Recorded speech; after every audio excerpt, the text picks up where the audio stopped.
Bismillahirrahmanirrahim. Alhamdulillahi Rabbil Alameen. Wassalatu wassalamu ala rasulihi. Amma ba'du. Welcome to our Mali Ramadan sessions. This is the first week and day 4 of the Ramadan. And today we're going to continue in the Quran, chapter 55, verse 14, addressing the man and the jinn. Speaking of the man and the jinn. Today we're going to look at tafsirs. We have 3 tafsirs we're going to look at.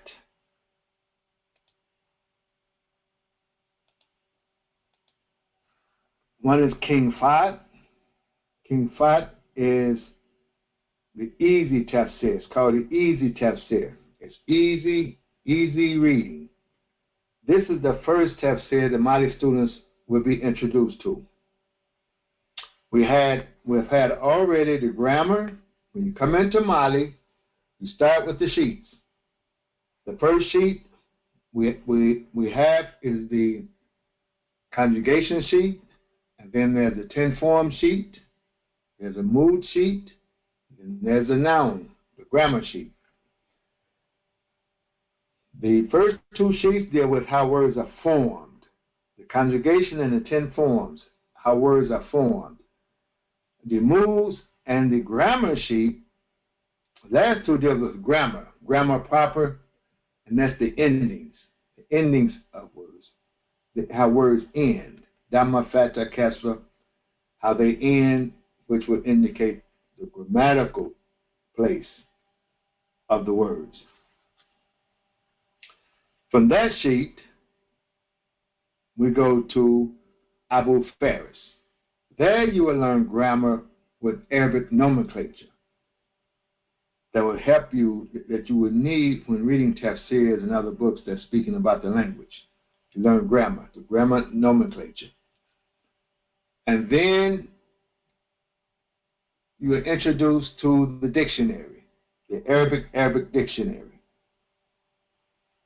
After that, we may have Quran bil Quran. Now, up to that point, that should be a prerequisite or requirement for reading and teaching the Quran. You should know how to read the Quran. You should know your forms, how to use a dictionary properly, an Arabic dictionary. And if you can use Quran bil Quran, know how to use a concordance like we have shown, that's a good foundation in terms of where we're at now as a community of people. As a community of people, I mean worldwide. Not just the African American, worldwide. If you can do that with the Quran, that's the foundation. That's the basics. Then with Mali, you're introduced to tafsirs. King Fahd is the first one. It's an easy tafsir, you will see. Ibn Katheer is very popular. It's also easy. It's not as difficult. It's more than King Fahd, but it's Ibn Katheer is what we would call, he deals with the Sunnah of the Quran, if I could put it in those words. And he has the tafsirs that are written before him, he kind of put them in a better language, an easier language than the ones who wrote before him. This is Ibn Kathir, but it's the Sunnah of the Quran, which you will see. Then we have one I'm introducing now of the tafsirs, Al-Bahru Muhit. This is by Abu Hayaan, Al-Bahru al-Muhit. Here I'm introducing because even though he discussed the meaning of the verse, he discusses language also. And at times he may get into the Balaga nomenclature. That's good for the students that studied that was in the Balaga class. So this is Al-Bahr Muhit. I'm introducing it, but in the class we may get more into it. Especially I find a way to review the Balaga, the rules of Balaga that we had. We'll find it in some ideas in Al-Bahr Muhit. So these are 3 tafsirs we will do today. And then tomorrow we'll be looking at Ibn Arabi and Imam W.D. Muhammad. Two different types of tafsirs. So the dial-in number here you see 857-357-0254 and an access code of 534-524#. You can call in and listen in to the presentations every morning at 8 o'clock. On Sunday, we're going to have a discussion, questions and discussion on what was presented during the week. Be sure to make notes, take notes, and have your questions. You can go back, look at the recordings, and have your questions for Sunday. And you can come on the webinar. The webinar will allow you to see the screen, see the Arabic on the screen. So as you ask questions, we can point out the questions that you're asking. You can see it on your screen. Everyone else can see it as you're seeing on the screen now. If you go to Muslim American Logic, and you can go there and you can sign up at Muslim American Logic.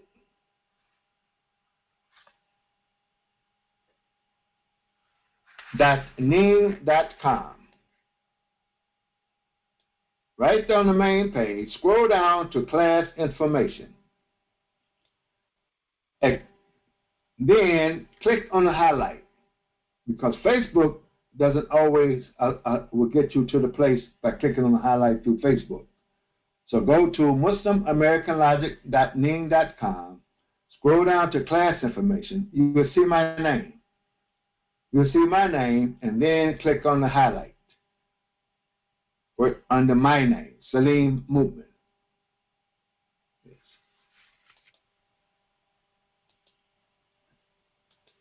Let me write that for you.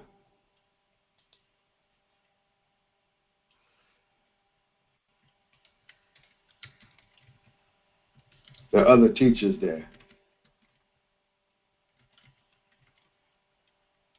There are other teachers. So under the name Salim, when we click on the highlight, and then follow the prompts, that will put you in on the webinar. Because Sunday I won't be live on Facebook. I won't be live on Facebook Sunday.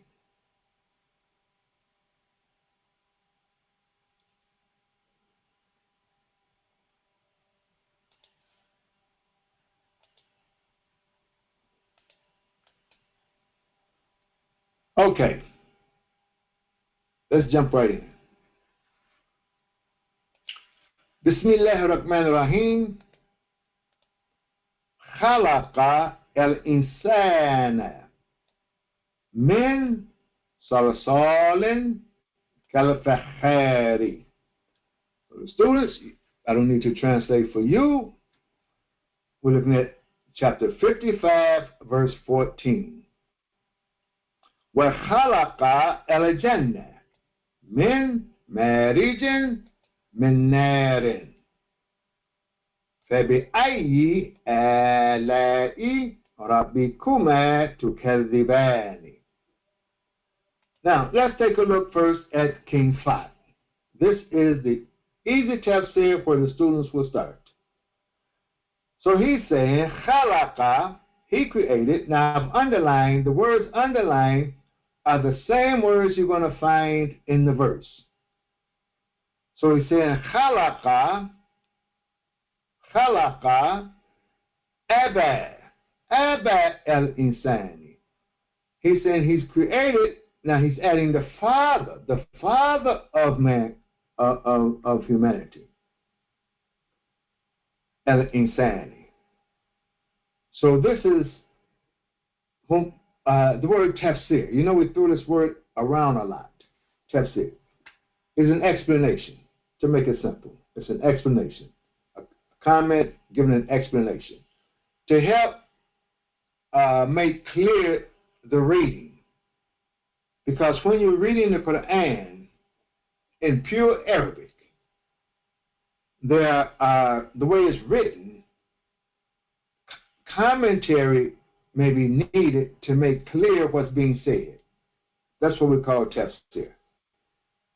So far, these tafsirs that we're looking at deals with what is the Quran saying, not what it means. This set of tafsirs are put under the category of basar. We just want to see basar. It's to see. We just want to see mentally, see what is it saying. Then let's look at what does it mean. We have to know what it's saying before we can begin to speak about what it means. So the set of tafsirs we're doing now is indicating what it is saying. When we get to Ibn Arabi and Imam W. Muhammad, we start getting into what does it mean. Two different things. So he's saying about the father of al-insan. Well, who was Adam? So when we're speaking about creating from dry clay, like pottery, he said it's speaking about Adam. And then he's adding Adam mentin yabisin. Mentin and yabisin from dry clay, from dry dirt. Kalafahari, like pottery. So the word here. So when we're looking at Ibn King Fahd, and this is the King Fahd, yes, the King Fahd of Saudi Arabia. Not that we're followers of these sources. These are used for educational purpose, research purposes. So the way this is laid out, and we show the students, we use the same translation for khalaqa, same translation for al-insan, same translation for khalaqa, and then these words are added. These words are added. So in the beginning, the students learn how to translate the tafsir with the words added. That would actually end up being a reflection. We don't call it a translation of the verse, we call it a reflection of the verse. Until the student grows and develops to write their own reflections based upon sources. That's what you see with the Mali students. You see them online. Some of them are writing online. They're writing their own reflections based upon the various sources of the Quran. We don't call it translation. Because to translate the Quran literally from Arabic to English is very difficult. Especially trying to do it word for word because of the Arabic language, the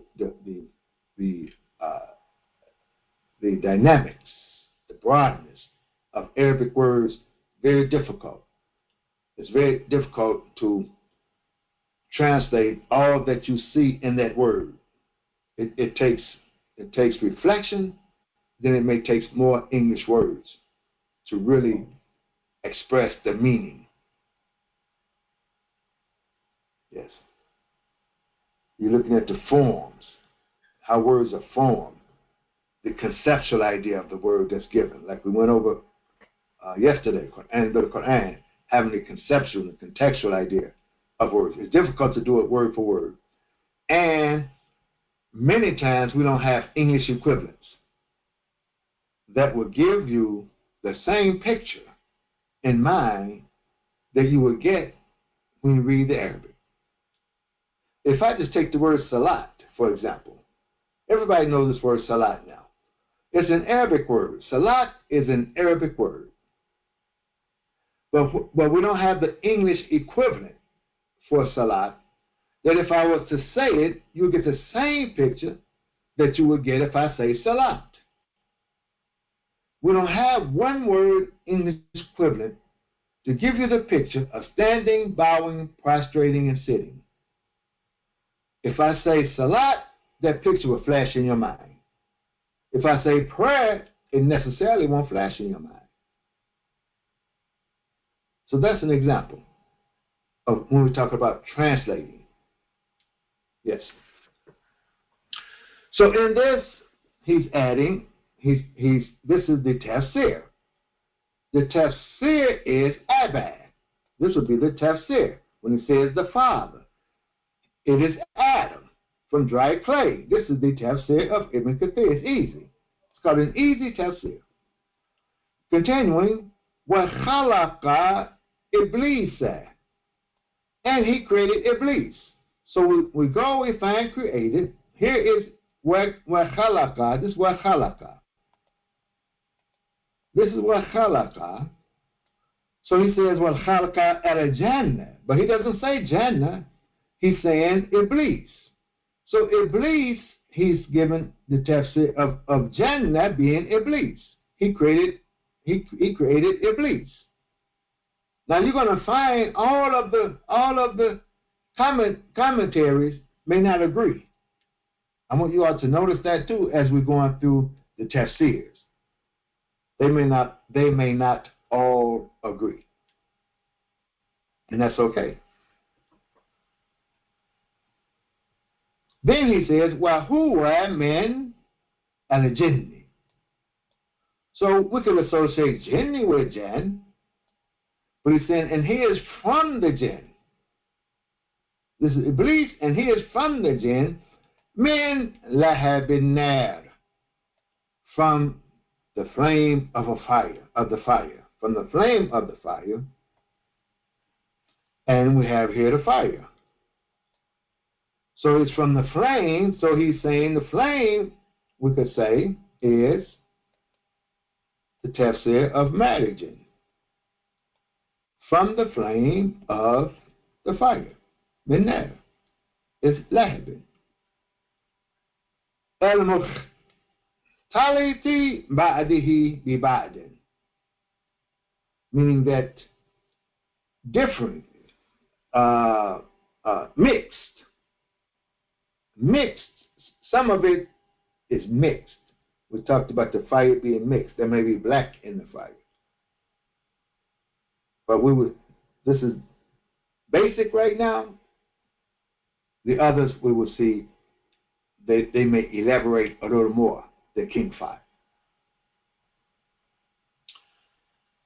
And for the last verse, فَبِأَيِّ ni'ami. So فَبِأَيِّ, you go up, there's فَبِأَيِّ, he says alai. The verse is alai, but he said ni'ami. So ni'ami is the tafsir of alai, to help understand what is alai. Alai is ni'ami. Another word for favors. Rabbikuma. That's Rabbikuma. So what's between Fabi'ayi and Rabbikuma? Here is alai, but here is na'ami. Then he says, Ya ma'ashara. Ya ma'ashara al-insi. Now we go here to Kadiban. So we're going to look now he's writing between Rabbikuma and Tukadiban. He says, Ya ma'ashara al-insi al-jinni. Oh, company, group of men, wal jinn, and the jinn. So these are the two that he's addressing when it says Kumar. So he's giving a tafsir of Kumar. When he says, your Lord, your two, you two, the Lord of you two, the two is the company of jinn and men. Those are the two. To Kadhibani, that you two reject. Yes.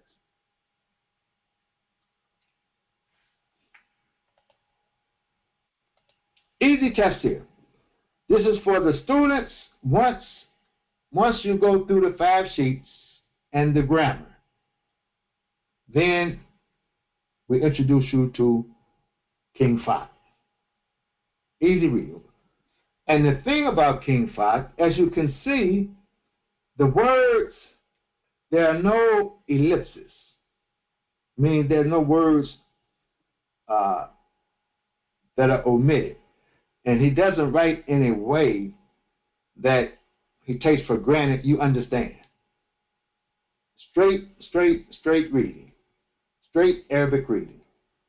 Once you learn to read King Fahd, and the students translate King Fahd, then the other Arabic writings you will be able to read, of course with the teacher.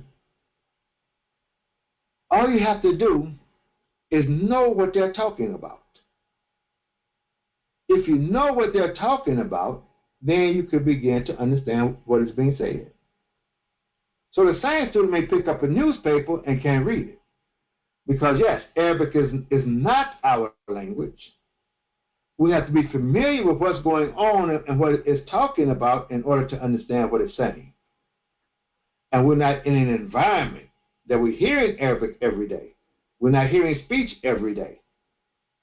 But you don't have to be in an environment to hear speech every day, to read the Quran and comprehend what it's saying. That's the Mahdi system. It's not to speak Arabic.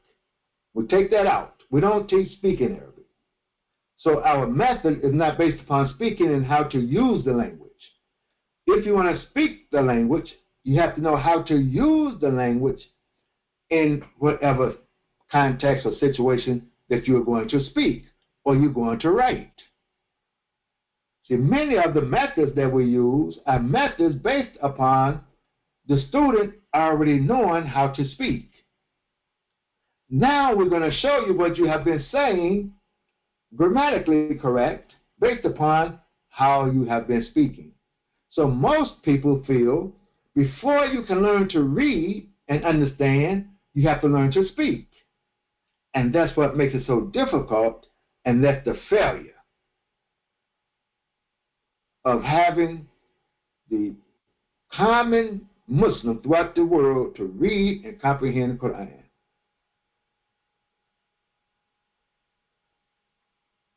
So with Mali, we've changed the paradigm.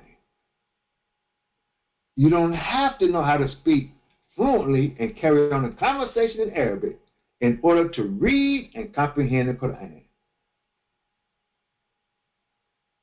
Yes. So when we take those two elements out, it becomes, the system is easier on the mind of the student. The student has to be able to see it like you're seeing, read it, and comprehend what you read. All you have to do is know what it's talking about. And you're going to know what it's talking about because since the Quran has been translated. So you already have an idea what it's talking about. But learning the Arabic, looking at the tafsir, it gives you more information on what it's talking about. Then we get into the meanings. More information in terms of what it's saying, and then we get into the meanings. This is the Mali system. Yes. Somewhere along the lines, now I haven't done the research, but I believe it's colonialism and slavery has set the Muslim world back. in terms of reading and comprehending the Quran. With slavery, yes, we were Muslim when we left Africa. Many of us, most of us, but we were stripped of everything. Everything that dealt with Islam, we were stripped of it. Rituals, names, everything. But it lied dormant. It lied dormant in that original nature, that genetic memory that the great scholars speak of. Now it comes back up. But we're not carrying baggage. We're not carrying old baggage. We're looking at it with a fresh mind. Looking at the Quran again with a leader and a fresh mind. A reformer and a fresh mind. Yes, we can't take anything for granted. When we have to read everything, every particle, every ending, every pronoun. We can't take anything for granted when we read, because we don't speak the language. Yes. Thus, Allah will inspire us again. Let's look at Ibn Katheer. So the first part, he's going to introduce what it's talking about. When we get to the parentheses, I'll show you. What is he talking about? We know what he's talking about. He's talking about man, the creation of man from clay and the jinn from fire. That's the subject. That's the idea. So we have the idea of what it's talking about. So as we talk about words in context, then all the words will be in context to this idea that we read in the translation. So we know what it's about. It's not about politics. It's not about Middle Eastern politics. It's not about African politics, Western, American. It's not about that. It's about man being created from clay and the jinn being created from fire. So all the words have to be read in that context, not in another context. So that gives us the idea of showing us how we can read and understand what we're reading, yet not speak the language fluently. Strange bird that can read the best book written throughout the world, throughout time. Yes. If you think you can write one better, then produce it. In any language, with the clarity, the depth, as you would get from reading the Quran in Arabic. It challenges man, and man has not met the challenge yet. But though you can read it and comprehend this reading, you can't speak the language. Unheard of. But if you can speak and can't read, we have words for you. Common words for a person who can speak, they can't read, we call them illiterate, unlettered. They can't read, if they can't read the letters, we call them unlettered. If they can read the letters but don't comprehend the letters, we call them illiterate. But what do you call the person who can read the best writing, the best piece of literature on earth, but doesn't speak the language? Think about that. Yes. So the excuse of it's not my language is not an excuse. This is the language of everyone. All of mankind should be able to read the Quran in its original language, because it's a revelation for all of mankind. And then you can have your own language of the people to communicate with. Yes. And it looks like English is becoming a language for people to learn throughout the world, because there's a lot of information on the internet in English. So if you don't want to get left behind in the world, you want to learn English so you can research the internet for information. And if you don't want to get left behind in the world of humanity, you want to learn how to read the Quran in Quranic Arabic. Those two languages will become a demand throughout the world very soon. Yes. The Quran for revelation, to be inspired by God. No other language will inspire you. No other writing will inspire you like the Quran will. And you want to learn to read English for information. A lot of information is put into English. Yes. Of course, unless we change the world and put the information in another language. But right now, it's English. So a lot of countries, they're proud.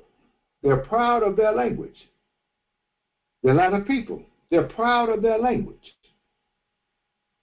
But people in the world, you're going to have to come to learning more than one language.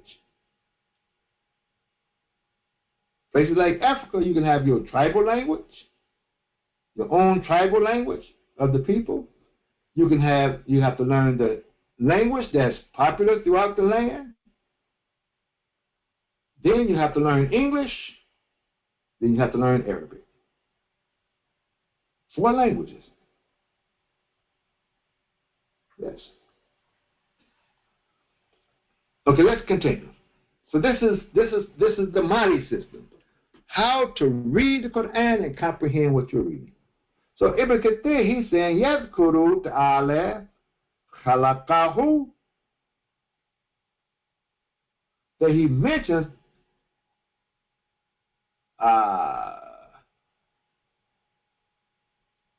he mentions that he created man from salsalin kalfakhar, from clay, dry clay, soft clay, all that we said about salsalin kalfakhar. Wa khalaqahu al-jannah, and he created it, the jinn from Madi. We already spoke about Madi. Minnar. Some of this I don't have to translate for you. And it is the tip. It's the tip of its fire. The tip from the tip of the fire, or the side of the fire, the tip, the best part of the fire. So Qalahu, Ibn Abbas said. Now, when you're reading Ibn Katheer, you will see this name mentioned quite often, Ibn Abbas. So this is what I mean by the Sunnah of the Quran. What has been understood in the early generations. This is Ibn Abbas. So he said, and upon his authority, upon the authority of Min Marij and Min Nar. Now, this is what I want to show you. If you're researching Ibn Katheer, you'll go to Min Marij and Min Nar. What's going to be said after this is all pointing to back in the parentheses. That's how you know what it's talking about. What comes after this, all the way up to the next parentheses here, all of this is going to be talking about Min Marij and Min Nar. So just go back and reflect upon this as you're reading. When it reads Min Lahabi, what Lahabin Nar, Min Ahsaniha is talking about Marij and Min Nar. That's what it's talking about. So it's from the flame of the fire, from its best part, from its most excellent part, the best part of the fire. That's what he's saying. That the jinn is created from the best part of the fire. But now, if you want to know what the best part, go study fire. But that's what he's given us. This is the tafsir of min marriage and minair. Well, qala Ali, and Ali said, Ali ibn Abi Talha. These are at the time, considered the scholars of the Quran. So he's saying, and he's speaking on the authority of Ibn Abbas. Min marriage and minair. Now the same. He's speaking of the same wording. Min marriage and minair. Min marriage and minair. He says it's min khalisin nar. Is from the purity of the fire. Asali, khalisi, the purity of the fire. وَكَذَا قَالَ, and likewise Akrama said it, Mujahid said it, the Hafiz said it, and other than them. So this is the early generations of tafsir. Speaking of the meaning, what is it saying? They're talking about what it is saying. What does it mean when it says marriage and minair? So this is the first idea we're getting. Not the meaning of marriage and minair. What it is saying. It is saying its best. It's saying the purity, the pure fire. وَدْرَوَاتْ al-Imam Ahmed. And it has been reported that, or what Imam Ahmed reported on the authority of Aisha. She said, قال رسول الله صلى الله عليه وسلم, that the messenger of Allah said,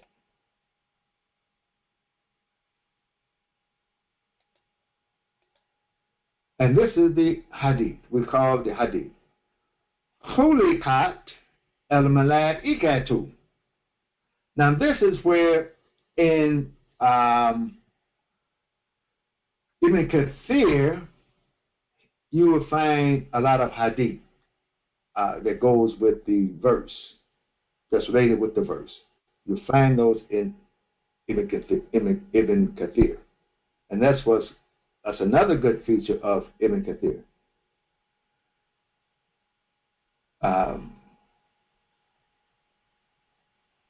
They introduce you to hadiths related to the Quran. I'll say it that way. Not to be judgmental about the hadiths, but you find it in Ibn Katheer.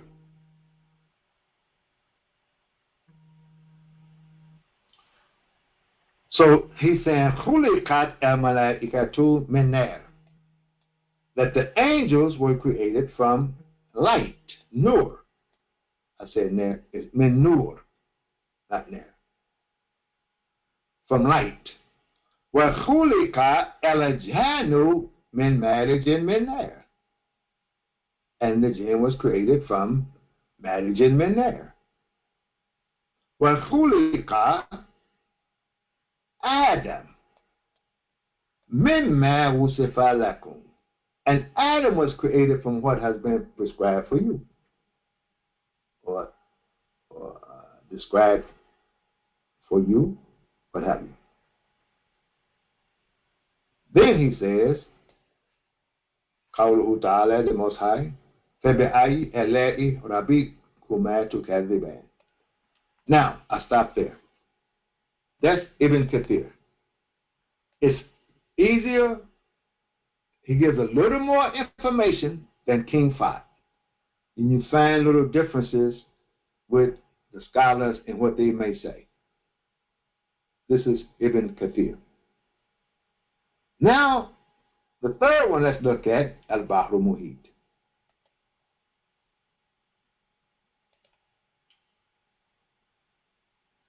Now here if you notice, he doesn't have parentheses. So it makes it a little more difficult. You have to keep in mind what he's talking about. Here, Ibn Katheer, Majid Minna, all of this is talking about the Friday here, and then he's telling you about the different scholars who said, who agree with what has been said here. That's what, and then he gives a hadith that's related to what's in the parentheses, what we're talking about. That's when you start to first learn Arabic. That's how you keep in mind what it's talking about. Go back to the, if you get caught, you don't know what it's talking about, go back to the parentheses. Reflect on the parentheses to give you the idea of what it's talking about. That way you can keep everything in context. Now, here when you get to something like Al-Bahru Muhit, you have to just keep in context the verse. Or the verses. In this sense, the verses. The short verses. So he's saying that the Al-Insan huwa Adam. Now someone else said that. It is Adam. And it is the saying of the majority, the public, the common. They would say Al-Insan is Adam. Now the Quran didn't say Adam. The Quran said Al-Insan. But he's saying it's Adam. Wakila, and it is said little gents. It is for the man in general. Al-Insan, gents, meaning just that kind of creature. The gents. Yes. But it is accepted also that he is the father of them, Adam is the father of them, who's created from Salasalin. So even though it could be talking about mankind in general, it's still talking about Adam because he's the father of mankind. That's what we call him. The father of mankind who's created from Salasalin. So he's giving a little more in terms of language that's used or an explanation. So he's saying that the intent here by using the word Al-Insan is Adam. That's the intent of Al-Insan.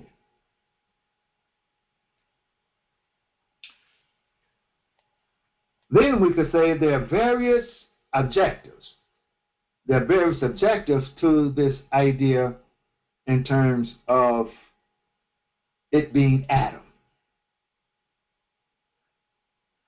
Because of his origin, how his origin come about.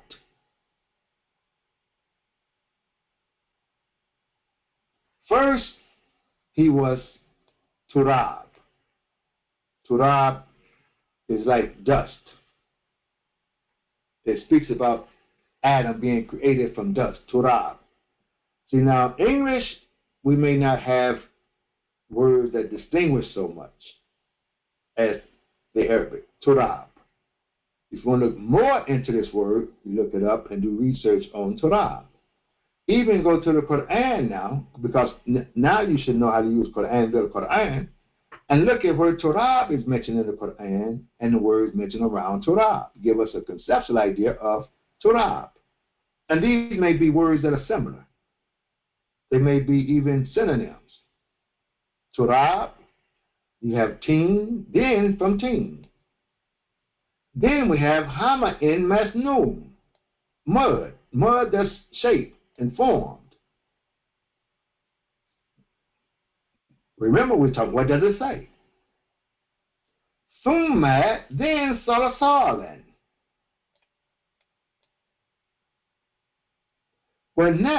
فناسب أن ينسب خلقه لكل واحد. That it's agreeable that his creation is from each one of them. Each one is named. So you see how this discussion goes with Abu Hayyan. What is it saying? The next part, El-Jannu huwa Abu Jinn. Abu Jinn. So now, El-Janna in the verse, El-Janna, it is Abu Jinn. So El-Insan it's Adam. Adam is Abu. See, from the other commentary.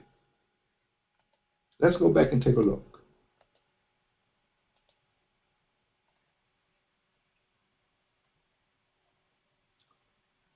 King Fahd, he says, Abad al-Insan, Abu Insan, Abu Insan.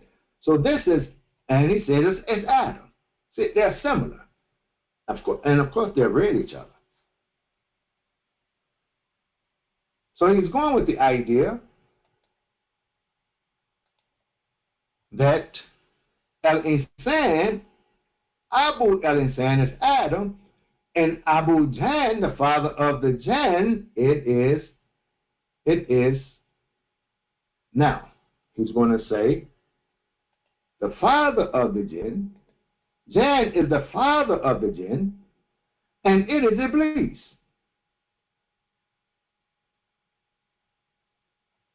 That's what in the first part he's given.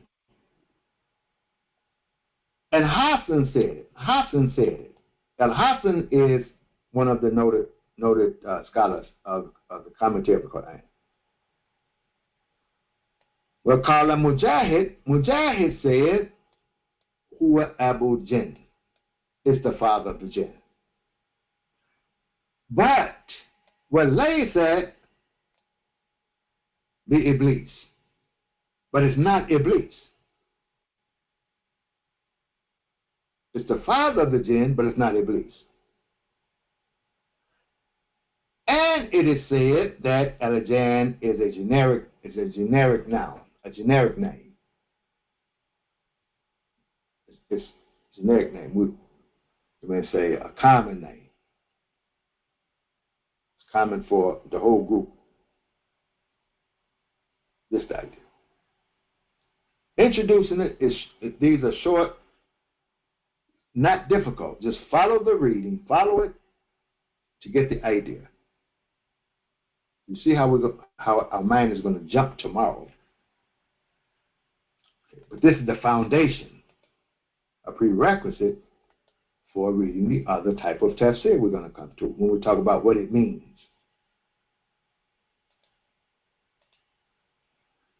Al-Mariju, he's commenting, Ma اختلط من أصفر أحمر وأخضر. Someone can check my grammar on these words. They may be diptotes. I'm not sure.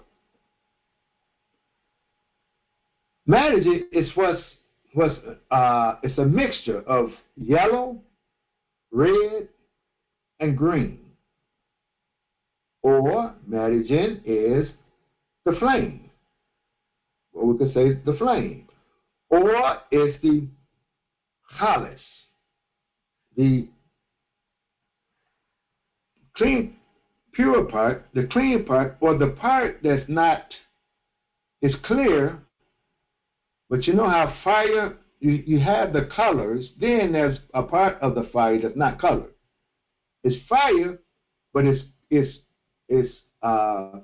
when we say pure, it doesn't have color in it. Yes. Some fire, you can have some fires burning, but you don't see the fire. You don't see red or green or yellow or black. He said he's from that khalis. Yes, and it's right above the tip of the fire.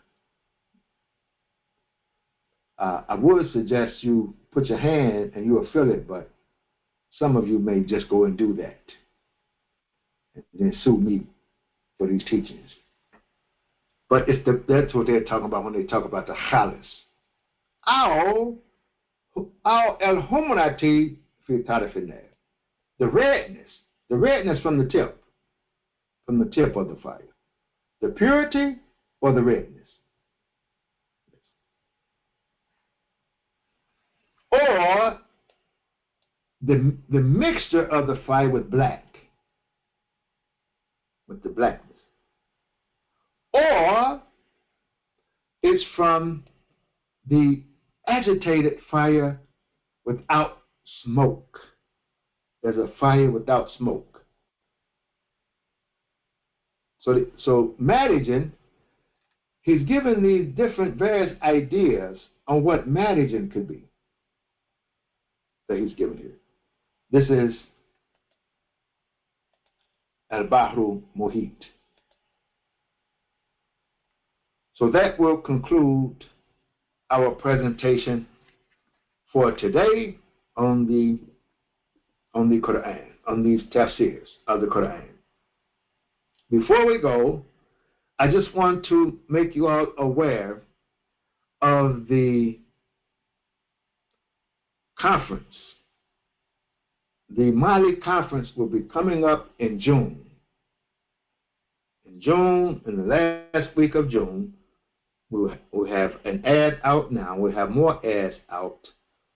Be sure to go to Eventbrite. Take a look at the ad. Go to Eventbrite to see, get all the information about the conference, and be sure to get your hotels now for the Mali conference. It's going to be a different kind of conference. It's going to be an educational conference. We're not going to have preachers come in and preach to you. Our workshops are going to be interactive discussion. The Mali students are writing a book on parenting. The book will be out soon on parenting. And the conference is going to be based on the book. So our workshops are going to be discussions from the book about parenting, and it's going to be interactive. The participants of the conference will interact with the discussion. Everybody knows something about parenting, and perhaps everybody has been a parent or been parented, one or the other. So everyone has a voice, something to say about parenting.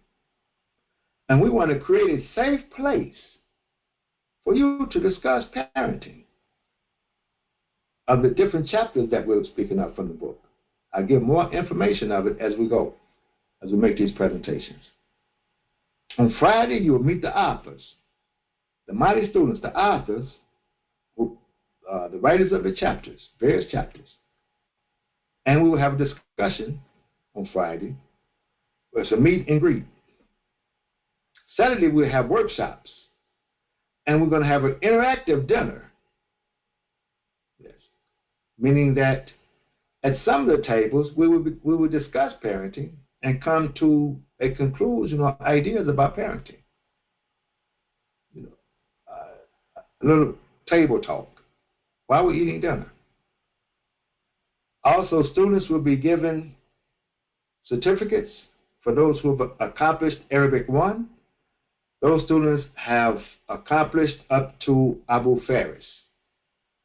They've been introduced to dictionary and tafsir, but they have completed Abu Faris. That's Arabic 1. The other students, the more advanced students, they will be given a cloth.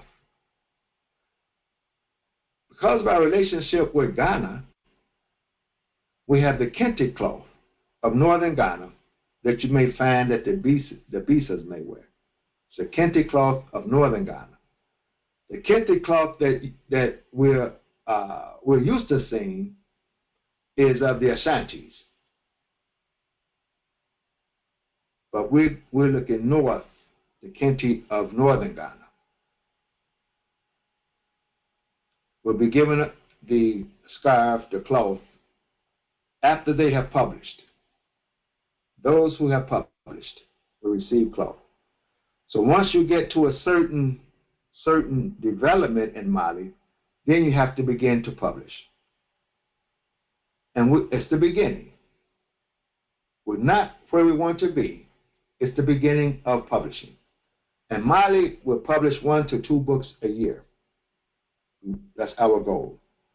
Some of the Mali students publish other books But part of the class, we want to publish 1 to 2 books a year. The more students come into that level, the more books we will be publishing from the students, based upon the Quran. This parenting based upon the Quran. So our conferences are going to be educational. We're not following the cookie cutting conference that everyone has. It's a Mali conference. But it's going to be more rewarding and more enjoyable, I guarantee. And when you leave the conference, our goal is for you to feel as though you participated and you benefited from the conference. Yes. But if you want to sing and dance and have parties, we'll direct you down to the street, to the nearest corner. I'm sure you'll find some people dancing and having fun. You go to any Egypt. That's what you want. Go to any Egypt, and you'll get it there. But what you're going to get at the Mali conference, it's going to be something different, something new in our community, and something more rewarding, inshallah. I thank you for your time. Assalamu alaikum wa Ramadan Mubarak.